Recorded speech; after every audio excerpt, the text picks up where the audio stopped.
সিঁদুরের আবিষ্কার কি করে হয়েছে?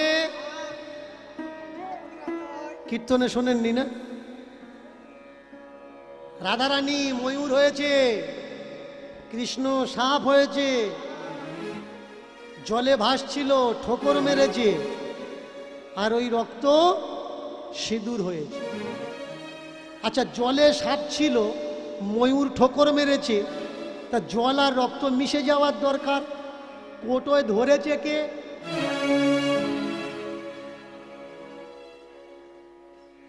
ধরুক বা না ধরুক, সিঁদুর হয়েছে। মিলিয়ে দেওয়া লাগবে। আমাদের মনে কত ভ্রান্ত ধারণা দেখুন। বন্দুক থেকে যেটা বেরিয়ে যায় টিকার টানলে ওটাকে কি বলে? বন্দুকের গুলি। একটা সময় ছিল, ইংরেজরা যখন এই বন্দুক তৈরি করেছিল তখন গোল সীসা ছিল, সীসার টুকরো ছিল কি গোল, গোল বলে একে গুলি বলা হতো। কিন্তু সেই গোল এখন লম্বা হয়ে গেছে, তবুও বলা হচ্ছে ওটা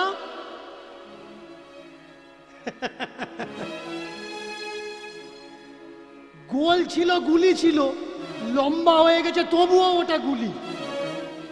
নাম চেঞ্জ হবে না। আগে বোঝা লাগবে ভাই কোন। এই যে আমরা সন্ধ্যার সময় সন্ধ্যা দিই, আমরা সন্ধ্যা কেন দিই? কারণ সন্ধ্যা যখন হয়ে আসে ও চতুর্দিকে অন্ধকার হয়, ঘর দুয়ার কি অন্ধকার হয়ে থাকবে? তার জন্যে ঠাকুর ঘরে প্রথমে একটা প্রদীপ দেওয়া হয়, তুলসী তলায় একটা দেওয়া হয়, বাইরের দরজায় একটা দেওয়া হয়, আর হাওয়ায় যাতে নিভে না যায় মাটির কমণ্ডলু ছিল, কমণ্ডলু। এখন তো চতুর্দিকে বাড়ি হয়েছে। 30-35 বছর পিছনের ইতিহাস, এই জায়গার ইতিহাস খুলুন, দেখবেন হয়তো মাঠের মাঝখানে একজন ছিল বা ছিলও না। প্রচণ্ড হাওয়া হতো, নিভে যাবে। কমণ্ডলুর ভিতরে করে ছোট্ট ছোট্ট প্রদীপগুলো নিয়ে তুলসী গাছের গোড়াতে, বারান্দায়, দূরে পুকুর পাড়ে, এইভাবে ঘরকে আলোকিত করা হতো। কিন্তু এখন ইলেকট্রিসিটি চলে এসছে, তবুও প্রদীপ দেওয়া কেউ বন্ধ করবে? করবে না। এবছর কালী পূজায় আমরা কি করি? মোমবাতি জ্বালাই, 3টে দিন মোমবাতি জ্বালাই। এই মোমবাতি জ্বালিয়ে আমরা কি করি না, কালী পূজার রাত সারা রাত অন্ধকারে থাকবো, আলোকিত হোক। এবছর লাইট থাকার পরেও তবু মোমবাতি আমরা পুড়িয়েছি। কেন? একটা রীতি রেওয়াজ আমাদের জীবনে হয়ে গেছে, এটা করতে হয়। কিন্তু ওটার পরিকল্পিত বিপরীত উপায় চলেও এসেছে, আসলেও তবু আমরা ওই উপায় হচ্ছি না। একটা সময় ছিল জাতের বিচার করা হতো, এখন কনস্টিটিউশনের সময় চলছে, সাংবিধানিক সময়, 21 শতাব্দী। এখন জাতপাতের প্রয়োজন নেই, তারপরেও জাতপাত জাতপাত করছি। আপনি বলবেন যে বাবা এখন আমাদের সমাজে জাতপাতের অত প্রভাব নেই, মানুষ আর এখন অতটা মানে না। মনে করিয়ে দিচ্ছি, কোনো ক্ষত্রিয় বৈশ্যের ঘরের মেয়ে নেবে? নেবে না। কোনো বৈশ্যীয় আদার কাস্টের মেয়ে নেবে? নেবে না। কাওরা খুঁজবে, মুচি খুঁজবে, বাগদি খুঁজবে, হাড়ি খুঁজবে, ডোম খুঁজবে। এই জাতির বিচার, জাতির কালেকশন আমাদের রক্তে ঢুকে গেছে ভাই, এটা পাল্টানো যাবে না।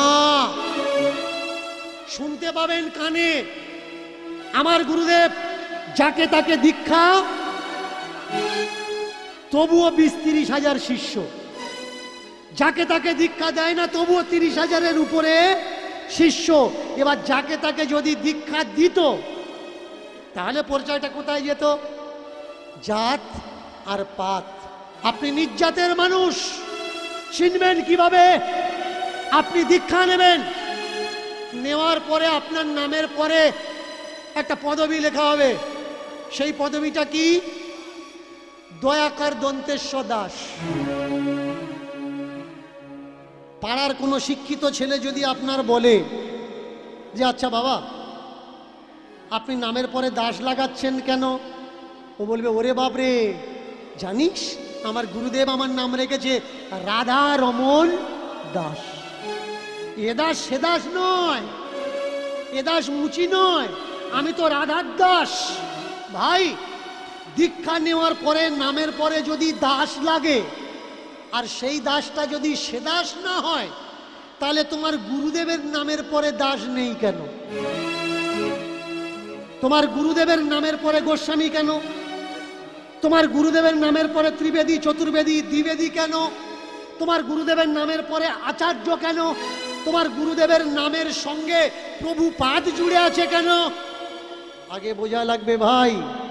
সন্ন্যাস যখন তুমি নেবে, নেওয়ার পরে দণ্ড থাকে, দণ্ড। এই দণ্ডের সাইজ কোনটা? তিনটে সাইজ আছে।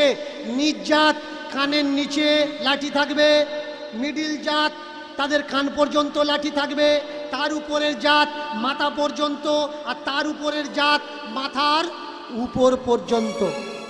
বর্তমান ভারতবর্ষের শঙ্করাচার্য দেখাতে পারবেন না কোনো অব্রাহ্মণ হয়েছে। এই পদটা, এই সিটটা ওদের আন্ডারে, ওদের দখলে। কেন ভাই? যেখানে গীতা বলছে চতুর্বর্ণ মায়া সৃষ্টম, শুনে নিন, চতুর্বর্ণ মায়া সৃষ্টম গুণ কর্ম বিভাগস্য। ভগবান বলছেন গুণ আর কর্মের দ্বারা মানুষ বিভক্ত হয়। সেখানে মনুস্মৃতি বলছে জন্মের পরে ব্রাহ্মণের ছেলে ব্রাহ্মণ হয়। ব্রাহ্মণকে জন্ম জায়তে শূদ্র, মৎস্য পুরাণ জন্ম জায়তে শূদ্র সংস্কারেণ দ্বিজ ব্রহ্ম জানতি ব্রাহ্মণা বিষ্ণু জানতি বৈষ্ণবः। তাহলে মনুস্মৃতি কি বলছে? আলাদা কথা বলছে। গীতা কি বলছে? আলাদা কথা বলছে। মৎস্য পুরাণ কি বলছে? আলাদা কথা বলছে। তাহলে গীতা পৃথিবীর বেশিরভাগই মানুষ মানে। গীতা যদি মানি, মনুস্মৃতি মিথ্যা, আর মনুস্মৃতি যদি মানি, গীতা মিথ্যা। এই দুনিয়ায় বেশিরভাগ সনাতন ধর্মের মানুষরা তাদের কিসের ওপরে বেস করে চলে? আপনি জানেন না, মনুস্মৃতির উপরে বেশ করেই সনাতন ধর্ম এগিয়ে চলছে। বোঝা লাগবে কে বা কারা এই ধর্ম তৈরি করেছে। আপনার, আমার, আমাদের পূর্বজরা কখনো লেখাপড়া জানতো না। প্রমাণ কি? আমার মুখের কথা না, মনুস্মৃতি। মনুস্মৃতির প্রমাণ পড়ে নেবেন 10वीं চ্যাপ্টার 81 নম্বরের শ্লোকের পরের থেকে দেখতে পাবেন, বুঝতে পারবেন কত বড় ভয়ঙ্কর ভয়ঙ্কর তথ্য ওখানে তুলে ধরা হলো। যে শূদ্র, তার শিক্ষার অধিকার নেই। তাহলে বলুন, শূদ্র যদি লেখাপড়া শিখতে যদি না পারে, লেখাপড়া শিখবে তবে তো ব্রাহ্মণ হবে। শিক্ষার অধিকারী ধর্মগ্রন্থ দিল না, ধর্ম ল গ্রন্থ। তাহলে যদি কেউ না শেখে, জানবে কি করে? আজকের লোয়ার কাস্টের ছেলে যারা পড়াশুনো করছে, পড়াশুনো করে এদের তাবেদারি করছে, এদের জানার দরকার এদের শিক্ষার অধিকার কোনো ব্রাহ্মণে দেয়নি, কোনো ধর্মগ্রন্থে দেয়নি। ওই নিজ জাতের ছেলেটা আম্বেদকর যদি না আসতো, পেন খাতা ধরে স্কুলে যেতে হতো না, গলাতে ঘট বেঁধে থুতু ফেলা লাগতো, কোমরে ঝাঁটা নিয়ে রাস্তা ঝাঁট দেওয়া লাগতো। তাই কিছু মানুষ আজকের সংবিধানের বিরুদ্ধাচারণ করছে, আর কিছু মানুষ হিন্দু রাষ্ট্র তৈরি করে মনুস্মৃতি লাগু করার চেষ্টা করছে। আপনি, আমি, আমরা হিন্দু হিন্দু করে লাফালাফি করছি, কিন্তু আরএসএস এর বেশ কিছু মাথা তৎকালীন সময়ে বলে দিল আমরা হিন্দু না। বিশ্ব হিন্দু পরিষদের মাথা তারা বলে দিল আমরা হিন্দু না। আমাদের সংসদে, আমাদের রাজ্যের যারা বড় বড় তাবড় নেতা আছে, এই নিয়ে চর্চা হচ্ছে আমরা হিন্দু না। আমরা কারা? আমরা সনাতনী। তাহলে আমরা যদি সনাতনী হলাম, এই রাষ্ট্র তো সনাতনী রাষ্ট্র হওয়ার দরকার। হিন্দু রাষ্ট্র কেন? যিনি দয়ানন্দ সরস্বতী তিনি বলছেন আমরা হিন্দু নই। সত্যার্থ প্রকাশ করে নেবেন যে আমরা কারা, আমরা হিন্দু নাকি আমরা আর্য। আর্য বলে যদি নিজেদের দাবি করি, আমরা আর্য নয়। আর্যের দুটো পেহলু, একটা ব্রাহ্মণ একটা ক্ষত্রিয়। এর জন্য জানা লাগবে দুনিয়াতে সব থেকে বেশি সর্বনাশ কিসের দ্বারা হচ্ছে, দুনিয়াতে হিংসা কিসের দ্বারা হচ্ছে, দুনিয়াতে খুন মার্ডার বেশি কিসের দ্বারা হচ্ছে, এই ধর্মের দ্বারা। ধর্ম যদি শান্তি হলো, তাহলে সেই ধর্ম অশান্তিতে পরিবর্তন কারা করলো? কিছু অন্ধকারে থাকা স্বস্বার্থ কুবুদ্ধি মানুষ, তারা ধর্মের দোহাই দিয়ে মানুষ খুন করাচ্ছে। তাই তো ছোট ছোট বাচ্চারা আল্লাহু আকবার বলে মানুষকে গুলি করছে। তাই তো ছোট ছোট বাচ্চারা রাস্তায় দাঁড়িয়ে বলছে জয় শ্রীরাম বল, না হলে তোর মাথা থাকবে না। ভাই রাম বলুক বা না বলুক সেটা তার ব্যক্তিগত ব্যাপার, তোমার অসুবিধে কি?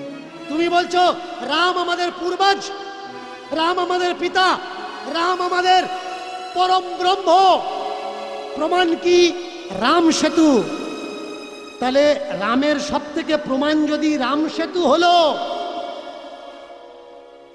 সংসদের বেশ কিছু সংসদ, তাও বলে দিচ্ছি বিজেপির সংসদ, যারা বেশি করে রাম রাম করে পাগল হচ্ছে, এটা আমার মুখের কথা না, টাইম অফ নিউজ দেখে নেবেন। সেখানে ওরা সংসদে বলছে রাম মন্দিরের কোনো পাকা সবুত বা রাম সেতুর কোনো পাকা সবুত আমাদের কাছে নেই। তাহলে আমরা যারা রাম রাম করে লড়াই করছি কারা ভাই?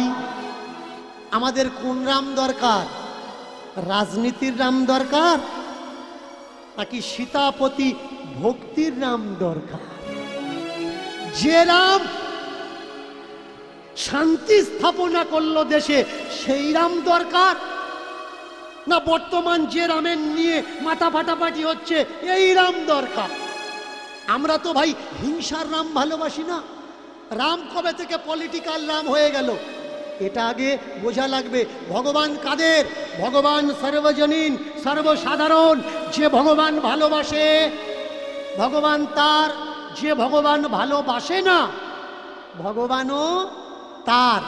যে চুরি করে সেও ভগবানকে প্রণাম করে যে ভগবান আমি যেন ধরা না পড়ি। আর যার ঘরে সোনাদানা আছে সেও ভগবানকে প্রণাম করে যে ভগবান আমার ঘরে যেন চুরি না হয়। আমরা কোন ভগবানকে চাই? আমরা সেই ভগবানকে চাই যে প্রেম, ভালোবাসা, ভক্তি, ভাবের ভিখারি, দয়ালের, কাঙালের। এসেছিল ঝাড় দেওয়ার জন্যে, জাতের জন্যে তাড়িয়ে দেওয়া হচ্ছে। এই জাত কোনো নিচু মানুষেরা তৈরি করেনি, নিচু কাস্টের মানুষেরা তৈরি করে। সেন বংশ, গুপ্ত বংশ পড়বেন ইতিহাস, মহাভারতের সময়কালে চলে যান। মহাভারতের সময়কালে কোনো লাস্ট নেম কিন্তু ছিল না। এই যে সর্দার, মন্ডল, হালদার, সরকার, এসবগুলো ছিল না। রামায়ণে এসব কোনো কাস্ট ব্যবস্থা ছিল না। তাহলে মহাভারতে লাস্ট নেম নেই, রামায়ণে লাস্ট নেম নেই। লাস্ট নেম আসলো কোত্থেকে? সেন বংশের সময়কাল থেকে। নামের পরে লেখা হলো কে কি, যাতে জানা যায়। আর এই জাতের জন্যে আসতে দেওয়া হলো না মন্দিরের কাছে। ফিরে গেল এক এক করে মানুষ। কিন্তু ঝাঁট দেবে কে? দ্বার রক্ষা করবে কে? ঘিরে থাকবে কে?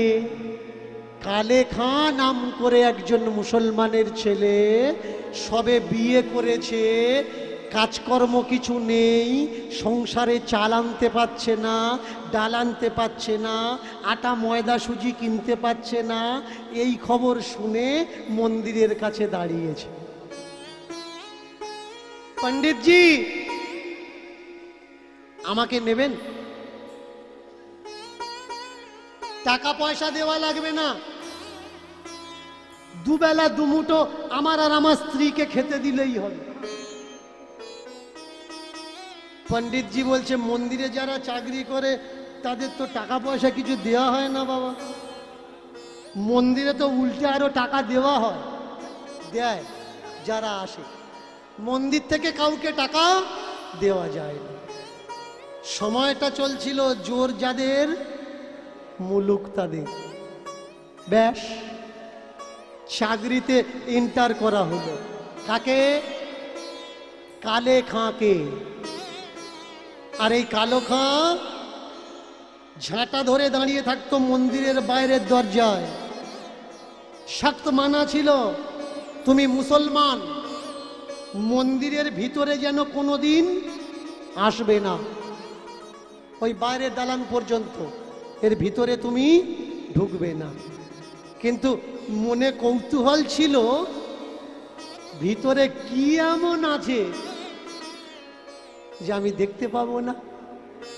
ও দিয়ে কোনো মতলব নেই বাবা, দুটো চাল ডাল রুটি পাচ্ছি, এতেই যথেষ্ট। কোনো একদিন ঝোড়ো হাওয়া এলো, আর একটা পাতার টুকরো উড়ে গিয়ে মন্দিরে ঢুকেছে। সময়টা কোন সময়? পূজারী সবে মন্দির থেকে বেরিয়ে চলে গেছে। চিন্তা করছে, পাতা যাতে ভিতরে না ঢোকে তার জন্য আমাকে রেখেছে, আর ওই পাতা যে মন্দিরের ভিতরে ঢুকেছে, পূজারী যদি এসে দেখে যে পাতা ঢুকেছে, তাহলে তো আমার চাকরিতে আর লাগবে না। তো এক কাজ করা যাক, কেউ যাতে না দেখে, গোপনে গোপনে আমি গিয়ে পাতাটা সরিয়ে দিই। অন্ধকার। এখন যারা বৃন্দাবনে গেছেন, বৃন্দাবন সে বৃন্দাবন আর নেই, অনেক পরিবর্তন। এখন গেলে বাবলা কাঁটা দেখতে পাবেন, কিন্তু তৎকালীন সময়ের বৃন্দাবনের প্রেক্ষাপট এত ভয়ঙ্কর ছিল, বিষধর সাপ, হিংস্র জন্তু জানোয়ারের নিবাস ছিল। বৃন্দাবনে সেই যেত যার বাঁচা দিয়ে আর ইচ্ছা ছিল না, হয় মৃত্যুকে পাবো, না হলে গোবিন্দকে পাবো, দুটো রাস্তা। উঠে জেগে যাচ্ছে কে? এবার মাটির ভিতর থেকে আওয়াজ আসছে, এখানে এখানে এখানে এখানে কোথায় তুমি? কোথায় কোথায় কোথায় কোথায় তুমি? এক জায়গার বালি থরথর থরথর থরথর করে কাঁপছে। সেই বালিটা হাত দিয়ে সরিয়ে সরিয়ে কি যেন একটা শক্ত মতো হাতে ঠেকলো। কি এটা? আবার বালি সরিয়ে সরিয়ে একেবারে এত বড় মদন মোহনের মূর্তি বেরিয়ে এলো। চমৎকার কি জানেন? আজকের যে মানুষ আমরা রাধা নামে পাগল, অদ্বৈত আচার্যের সময়কাল একটু পিছনের দিকে গেলে চণ্ডীদাস পর্যন্ত দেখা যায় রাধার প্রসঙ্গ ছিল না। আজকের যে কৃষ্ণর পাশে যে রাধাকে বসিয়ে আমরা পূজার্চনা করছি, গোটা বৃন্দাবনের মাটিতে কৃষ্ণের পাশে রাধা প্রতিমূর্তি ছিল। এই রাধা প্রতিমূর্তি আসলো কিভাবে? ভালো করে শুনে রাখবেন, মনে রাখবেন কথাগুলো। নিত্যানন্দের দুই স্ত্রী জাহ্নবা আর বসুধা, সূর্য সার্কেল, দুই কন্যা জাহ্নবা আর বসুধা। এই জাহ্নবা আর বসুধা দুই স্ত্রী, এরা দুই বোন, বড় বোন আর ছোট বোন। এইবার এই নিত্যানন্দের স্ত্রী যেদিন বৃন্দাবনে আসলেন, নিত্যানন্দের স্ত্রী প্রথমে রাধা মূর্তি তৈরি করিয়ে কৃষ্ণের পাশে দাঁড়িয়ে প্রতিষ্ঠা করে। এই হলো রাধার ইতিহাস, আগে জানা লাগবে। তাকিয়ে দেখুন, একখানা মূর্তি উঠেছে মদন মোহন, চতুর্দিকে পরিচিত হয়ে গেল যে কোত্থেকে, শান্তিপুর, নবদ্বীপের শান্তিপুর, নদিয়ার শান্তিপুর থেকে এক বাবাজি এসছে, আধোড়া আদমরা বুড়ো বাবাজি, আর তার হাতে একখানি মূর্তি উঠেছে স্বপ্ন আদেশ করে। মথুরার চতুর্বেদী ব্রাহ্মণ খবরটা পেয়ে এসে করজোড় করে দাঁড়ালেন, আচার্যদেব আপনি আমার গুরু হবেন, আমাকে দীক্ষা দেবেন, শিষ্যত্বের অধিকার দেবেন। গুরু আচার্য শিষ্য করলেন। আর ওই বৃন্দাবন ত্যাগ দেওয়ার প্রাককালে এই মদন মোহন মূর্তিকে ওই চতুর্বেদী ব্রাহ্মণের হাতে তুলে দিয়ে আসলেন নিত্য নৈমিত্তিক পূজা অর্চনার জন্য। বৃন্দাবন থেকে উঠলো, আসলো কোথায়? মথুরা। এর জন্য এখনো পর্যন্ত এদিক থেকে যখন আপনি বৃন্দাবন যাওয়ার জন্য যাবেন, আগে কিন্তু আপনার মথুরাতে নামা লাগে। কেন? এটা মদন মোহন স্টপেজ। মথুরাতে আগে আপনার পদার্পণ, তারপর বৃন্দাবনের দিকে গমন। এইবার বহু সময় কেটে যায়, নিমায়ের জন্ম হয়, চতুর্দিকে প্রচার চলতে থাকে, ষড় গোস্বামীর পদার্পণ হলো বৃন্দাবনে। এই ষড় গোস্বামীর ভিতরে দুই প্রধান গোস্বামী, রূপ গোস্বামী আর সনাতন গোস্বামী, এই দুই ভাই বৃন্দাবনে আসলেন। যিনি সনাতন গোস্বামী, আর এই দুই ভাই চলে যেতেন মথুরাতে ভিক্ষা করতে। 10 দিন পর পর একদিন ভিক্ষা করতেন। আর ভিক্ষাতে তারা কি পেতেন? শুকনো রুটি। ভজন কাকে বলে দেখুন, শুধু বললে হবে না আমি ভজনের ঘরে প্রবেশ করেছি। 10 দিনের ওই রুটি করতেন কি তারা? যমুনার তটে বালির ভিতরে পুঁতে দিতেন। দিনে একটা করে রুটি বের করতেন, যমুনার জল আর ওই শুকনো রুটি টুকরো টুকরো করে কেটে ভিজিয়ে ভালো করে চটকে নিতেন। এই হতো তাদের মূল আহার। কানে খবর পেল একদিন যে অদ্বৈত আচার্য এসেছিলেন, তার হাতে মদন মোহন উঠেছে, আর মথুরার কোনো এক চতুর্বেদী পরিবারে সেই মূর্তি রাখা আছে। দর্শনের লোভ আসলো ভক্তকে। ভক্ত বড় লোভী, যে লোভী হয় সে ভক্ত হয়। কিসের লোভ? ধন দৌলতের লোভ না, ভগবত দর্শনের লোভ। কোথায় ভগবত প্রেম আছে, ভগবত আছে, সেই দর্শনের লোভ। ছুটলো কোথায়? মথুরার দিকে। ওই চতুর্বেদীর বাড়ির সামনে দাঁড়িয়ে প্রার্থনা করত, খুলে যা, খুলে যা, খুলে যা। প্রার্থনা, যা যা যা যা, খুলে যা।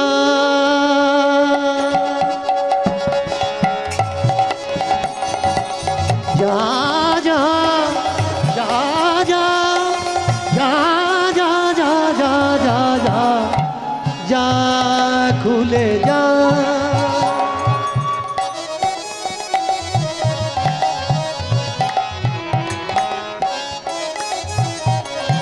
ওরে মদন মোহন,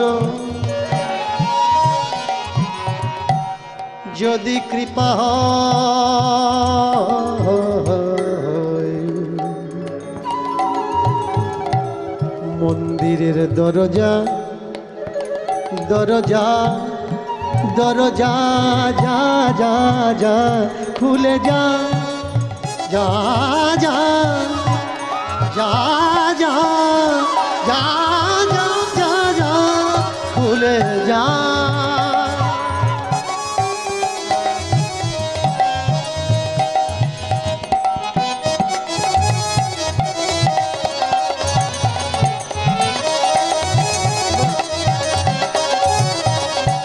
যদি থাকে পূর্বে কোনো ভজন সাধন,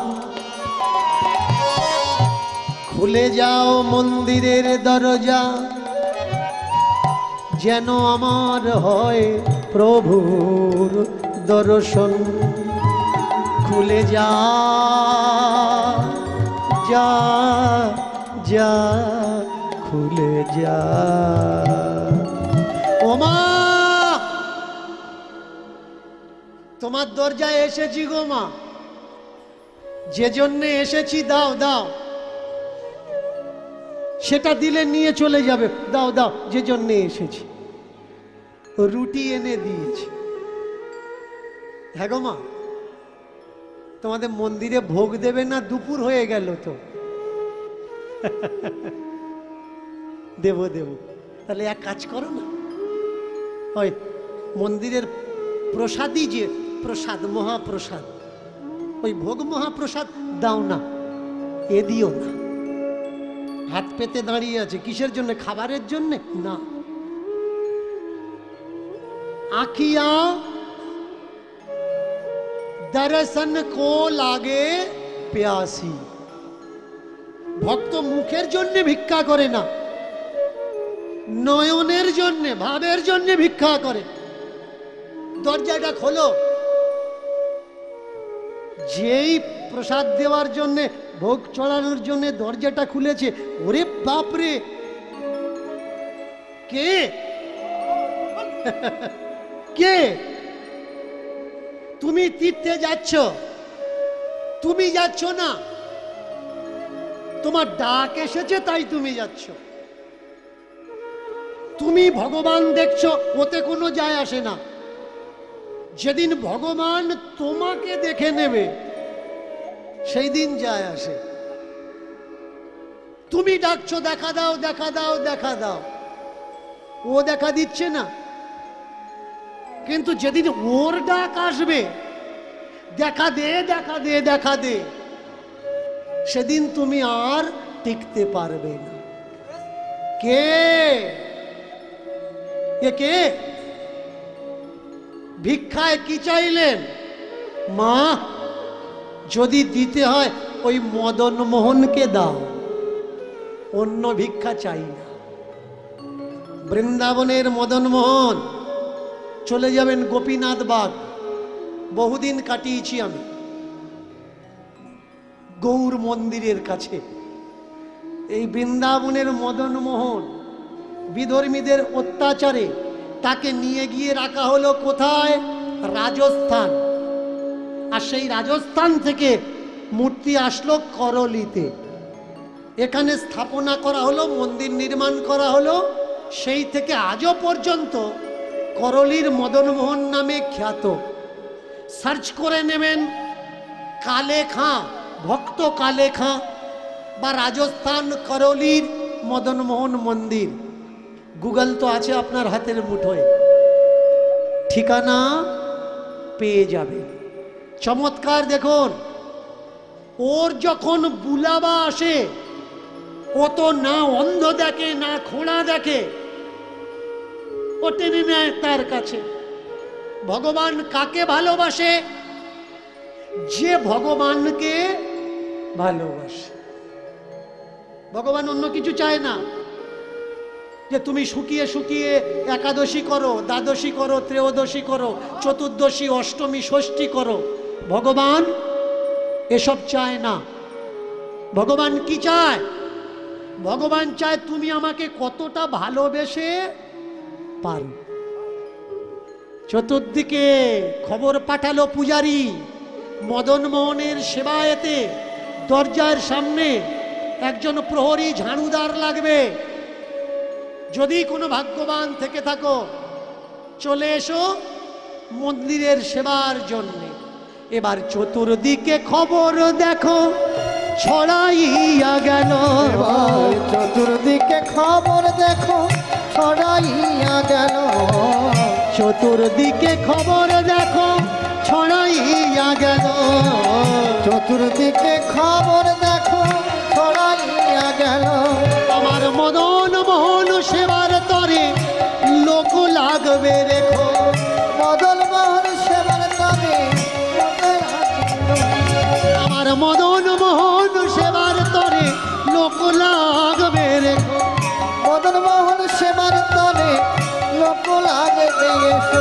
তোমরা কে কে আছো, কে কে আছো, কে কে আছো, কে কে আছো, ওই মন্দির সেবার করার তরে কে কে আছো, কে কে, ওই মন্দির সেবার করার তলে কে কে আছো, কে কে আছো, ওই মন্দির সেবার করার তরে কে কে আছো, কে কে ওই আছো, মন্দির সেবা করার তলে কে কে আছো, কে কে আছো। যার কানে খবর গেল সেজন ছুটে এলো, যার কানে খবর গেল সেজন ছুটে এলো, দেখো যার কানে খবর গেল সেজন ছুটে এলো, দেখো যার কানে খবর গেল সেজন ছুটে এলো। আমি ঝাঁট দেব, ঝাঁট দেব, আমি ঝাড় দেব, ঝাড় দেব, যা যা বলবে তাই তাই করবো, ঝাঁট দেবো, ঝাঁট তুমি দেব। যা যা বলবে তাই তাই করবো। মদন মোহন সেবার তরে যা বলবে তাই তাই করবো। মদন মোহন নিতাই গৌর হরি বল হরি। সেবার তরে ঝাড় দেব, সেবার তরে না ওরে বাপরে, এতগুলো মানুষ তোমরা মদন মোহনের সেবা করবে? আমার লাগবে একজন লোক, এত লোক কি হবে? কে কে করবে? আমি করব। ও পণ্ডিতজি আমি করব, আমি মদন মোহনের সেবা করব। আচ্ছা তুমি মদন, এই তোমার জাত কি? আমি তো মুচি, মুচি তো চলো, এই বাবু সরে দাও, সরে দাঁড়াও। মদন মোহনের সেবা করবে, মুচি বড়বাবু হয়েছ? বেরাও মন্দিরে বাইরে, বাইরে বাইরে। কে ভগবান? যেখানে হয় জাতপাতের বিচার প্রধান, কখনো হতে পারে সে ভগবান? এই ধর্মগ্রন্থ লিখে কি করা হয়েছে? ভগবানের নামে দোষ দেওয়া হয়েছে।